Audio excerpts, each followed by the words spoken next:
Salut tout le monde! Alors, c'est enfin le temps de la deuxième partie de la vidéo théorie sur Luca. C'est sûr et certain que cette vidéo va peut-être confondre certaines personnes, tandis que d'autres vont n'avoir aucun problème à savoir de quoi je parle. Si vous n'êtes pas familier à tout ce qui est la théorie Pixar, ne vous inquiétez pas. Sûrement et probablement que dans les prochaines semaines, je ferai une vidéo, ou plutôt plusieurs vidéos pour vous expliquer point par point comment est-ce que ça fonctionne, cette fameuse théorie Pixar.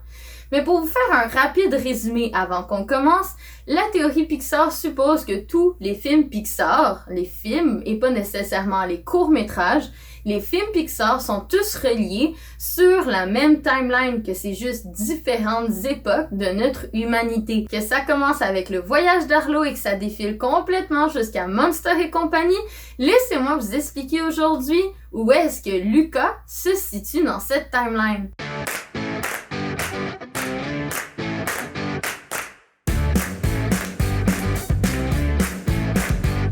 C'est quand même long à vraiment spécifier où est-ce qu'un film Pixar se situe dans la timeline. Mais pour le moment, nous avons quand même de très grandes lignes directrices par rapport à où est-ce qu'elle se situerait dans cette timeline. Ce qui est confirmé par Pixar, c'est que le film de Luca se situe entre les années 1950 et les années 1960.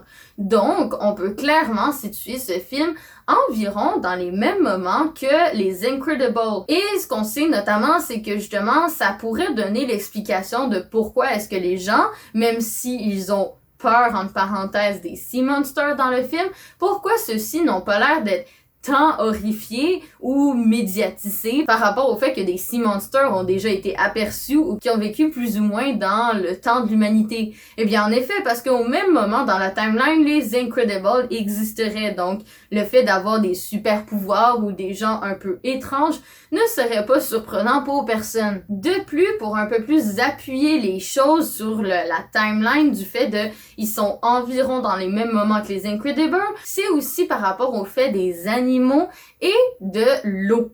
Je m'explique. L'eau dans le film de Luca est très claire. Ça a l'air d'être une eau très peu polluée et en très bonne santé. Oui, je sais, on pourrait clairement dire que c'est parce que c'est plus beau d'avoir une eau propre plutôt qu'une eau sale dans un film Pixar.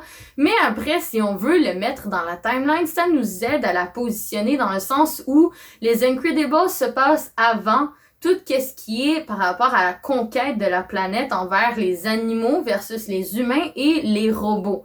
Et à cette époque-là, au moment où il y a la guerre entre les trois générations qui lead à l'exode dans Wall-E, eh bien, la planète est complètement polluée, que justement les animaux en ont eu marre et que ceux-ci, il a déclenché toutes les catastrophes qu'on peut voir et que notamment ça a l'idée au fait que la planète était tellement polluée et inutilisable. Eh bien, dans le film de Luca, cette eau n'est pas du tout polluée. Donc, ça laisse beaucoup plus de spécifications dans le sens où celle-ci serait plutôt avant la pollution, donc dans le temps des Incredibles, plutôt que après la pollution dans le temps des Monster Inc. Et compagnie, parce que je veux dire, l'eau n'est pas encore tout à fait rétablie au moment des faits. Et par rapport aux animaux, eh bien, ceux-ci n'ont pas encore l'intelligence qu'on peut retrouver dans la timeline au moment de Nemo ou de Histoire de jouer. Dans le sens où, dans la timeline, on explique le fait qu'un jour, les jouets, les animaux, les robots, etc. commencent à développer une conscience un peu plus humaine et que pour les animaux, c'est encore plus radical que pour les autres espèces, dans le sens où les animaux qui en ont marre de la pollution, de la stupidité de l'être humain, ceux-ci commençaient à un peu plus se révolter. Et c'est ça qui lead à d'autres événements dans la timeline. Eh bien, les animaux sont encore domestiqués dans le temps de Luca. En effet, juste avec les poissons domestiqués de Luca, qu'on peut... je pense à un troupeau de poissons qui représente un troupeau de chèvres, entre parenthèses, avec Giuseppe. Eh bien, ceux-ci ont encore instinct primaire, encore un instinct très animal, beaucoup plus que humain. Par la suite, on pourrait notamment lier Luca à Cars, dans le sens où, dans la timeline de la théorie Pixar, un jour, après tous les événements de la guerre, entre parenthèses, eh bien, les autos prédominent sur la planète pendant que les humains ne sont plus là. Dans le sens où on avait donné l'hypothèse et la théorie un peu abracadabrante que certaines personnes trouvent un peu exagérée, que les autos seraient l'esprit de leur propriétaire.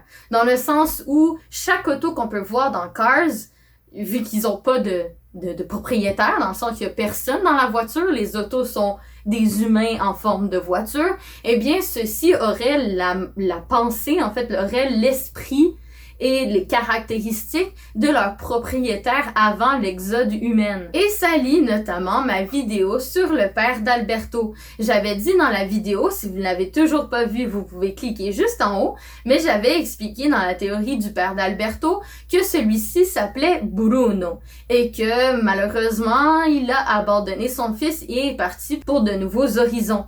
Eh bien, dans Cars, il existe un certain Bruno. Ce Bruno, comme je l'ai dit dans la théorie sur le père d'Alberto, est d'origine française. Celui-ci aime justement le romantisme, les balades en fait, un peu partout. Il aime se balader à travers l'Europe, que celui-ci est d'origine française et qu'il a un certain intérêt envers l'Italie plus particulièrement. Eh bien, cette auto, pourquoi pas, ça serait celle du père de Alberto, dans le sens où, à l'époque de Luca, dans les années 1950-1960, le père d'Alberto serait parti et qu'il y aurait à un moment donné acheté une voiture, etc., pour explorer le monde, explorer l'Europe au complet et abandonnant malheureusement son fils.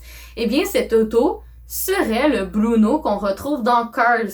Vu que ceux-ci possèdent la mémoire de leur propriétaire, eh bien, Bruno, la voiture, c'est Bruno, le propriétaire, père d'Alberto. Toute cette conception du fait de la voiture à l'âme du propriétaire, ça, je l'expliquerai dans les théories Pixar pour que vous compreniez vraiment très bien pourquoi est-ce qu'on a effectué ce dénouement. Mais par la suite, on a quelques questions qui restent en suspens. Qu'est-il arrivé aux Sea Monsters au moment où il y a eu toutes les catastrophes au niveau des humains?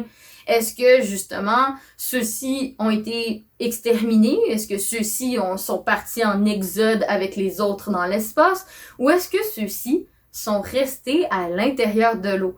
Dans le sens où, potentiellement, peut-être que les Sea Monsters ont la capacité, comme l'oncle de Luca, de vivre très profondément dans l'océan, dans les profondeurs, et que potentiellement, ceux-ci ont réussi à survivre à toutes les catastrophes qui sont engendrées et qu'ils seraient sortis de l'eau uniquement au même moment où il y avait l'existence de Monster Inc. et compagnie, de Bug Life, etc., après que les humains soient revenus sur Terre. Et pourquoi est-ce qu'on dit que potentiellement les Sea Monsters auraient survécu jusqu'à Monstres et compagnie? C'est peut-être parce que ça fait une boucle, en fait. Dans le sens où, pourquoi pas, les Sea Monsters étaient des créatures du futur, des créatures dans Monster Inc.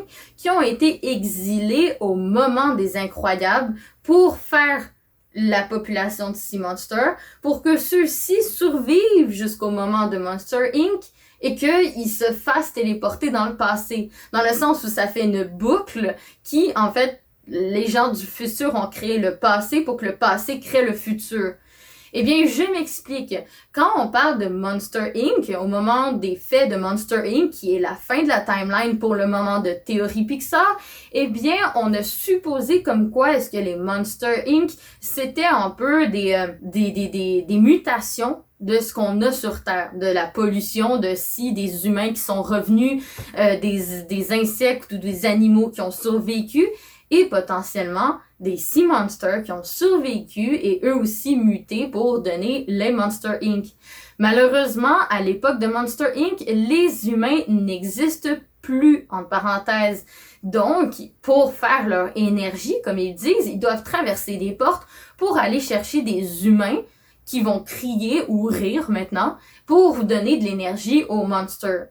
Et si les portes que les monsters se déplaçaient n'était pas une autre dimension, mais plutôt le passé, dans le sens où les Monster Inc. sont allés chercher les humains du passé pour leur fournir de l'énergie au présent, dans le sens où les portes seraient comme des voyages temporels. Vu que les humains n'existent plus à leur époque, eh bien ceux-ci se téléporteraient dans le passé pour aller chercher des humains du passé et les faire crier, leur faire peur, etc. pour avoir de l'énergie. Et justement, ça laisse l'hypothèse des Sea Monsters dans le sens où les Sea Monsters, vu qu'ils sont encore humains, dans le sens où quand ils sont à l'extérieur de l'eau, c'est des humains, eh bien, ça leur aurait fait peur aux monstres de Monster Inc. On sait très bien que les monstres de Monster Inc. sont assez, apeurés de l'être humain. Les êtres humains ne peuvent pas rentrer dans le monde des monstres et que ça lead à tous les événements avec Boo. Eh bien, notamment, peut-être que les Sea Monsters seraient des monstres exilés et que c'est ça qui a provoqué les événements qui fournissent la boucle. Dans un sens où c'est arrivé régulièrement dans Monstres et compagnie que des monstres indignes ou des monstres, pas assez efficaces ou traîtres ou peu importe, ont été exilés dans le monde des humains, comme le Bigfoot ou Sally ou peu importe. Ça, dans le film de Monster Inc., c'est des monstres de Monstres et compagnie qui ont été exilés dans le monde des humains. Eh bien, pourquoi pas, ça serait la même chose pour les Sea Monsters de Luca. Ça serait des monstres de Monstres et compagnie qui ont été exilés parce qu'ils étaient un peu trop humains dans le monde des humains à l'époque des Incroyables à Porto Rosso et que ceux-ci après, c'est eux qui ont leadé les événements de Monstres et compagnie, mais qu'après ils se font exiler parce qu'ils sont trop humains, qu'ils retournent dans le passé, et que ça fait la boucle. Et pour un peu plus donner une hypothèse par rapport au fait que les Sea Monsters ont survécu à travers la timeline, qu'ils ont été se cacher dans les fins fonds de l'océan, c'est notamment le fait que tout ce qui a l'air d'être animaux marins a survécu au moment de Cars, dans le sens où, dans Cars, après l'exode des humains, eh bien, ça arrive fréquemment qu'ils rencontrent des animaux marins, comme des crabes. Eh bien, pourquoi pas, est-ce que les crabes, vu que c'est des animaux marins, en parenthèse, aussi sur la Terre, eh bien, ils ont réussi à survivre à tous ces événements-là. Pourquoi est-ce que les Sea Monsters n'auraient pas survécu, eux aussi, aux événements comme les crabes qu'on retrouve dans Cars? Et ça laisse aussi notamment à supposer pourquoi est-ce que Bruno, dans Cars, serait l'âme du père d'Alberto. Parce que si on se fie à la théorie que le père d'Alberto était uniquement un humain et non un Sea Monster, celui-ci n'a pas pu survivre aux événements comme Alberto et tout le monde en vivant au fond de l'eau, parce qu'il ne pouvait pas vivre au fond de l'eau. Donc celui-ci aurait malheureusement succombé et que son âme a été transportée dans sa voiture vu qu'il était propriétaire. Et justement, le fait de toute cette anomalie, du fait de potentiellement avoir banni les Sea Monsters dans le passé, eh bien, ça lead à beaucoup d'événements, notamment au cercle vicieux que je vous ai expliqué, mais aussi en la magie, qui est le début de tous les problèmes. S'il n'y aurait pas eu de magie, par exemple, dans le voyage d'Arlo, ou dans Les Incroyables, ou peu importe, eh bien, ça n'aurait pas l'idée à tous les autres événements de l'humanité qui a créé l'exode des humains, etc., et la création des Monster Inc.